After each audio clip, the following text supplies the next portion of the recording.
for your investors, Luke, buying their first property, obviously you've got to get your first property right? Because makes the cornerstone for your properties moving forward. So what are, for your first time, your first time investors, what are some of the basic fundamentals that you talk to them about and that you try to look for them? Well, I guess first and foremost is really getting in and taking action.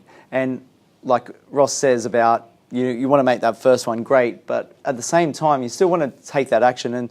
And maybe sometimes, even if you learn from your mistakes, it might not be that bad. But, I guess our role, all of us, is to minimise those mistakes.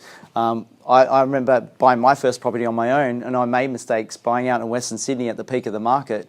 And I learned from that experience hugely. And I'm here today because of that story as well. And I think the big thing about it, I guess we're in a market right now where affordability is, and like these guys, Southeast Queensland is a big one for me because of that affordability. And the factor that when you're looking at investing, probably one of the first things that I look at is minimising your risk.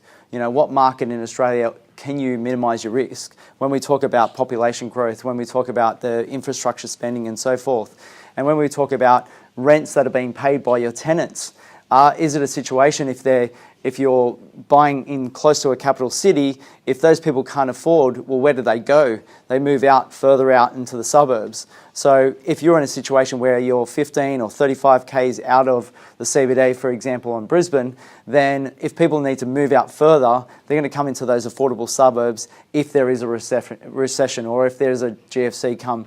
And, even if to the extent the Australian government still pays Centrelink payments, well, your renters are still going to be there making payments, aren't they? So I think having those affordable areas helps first-time investors really minimise their risk.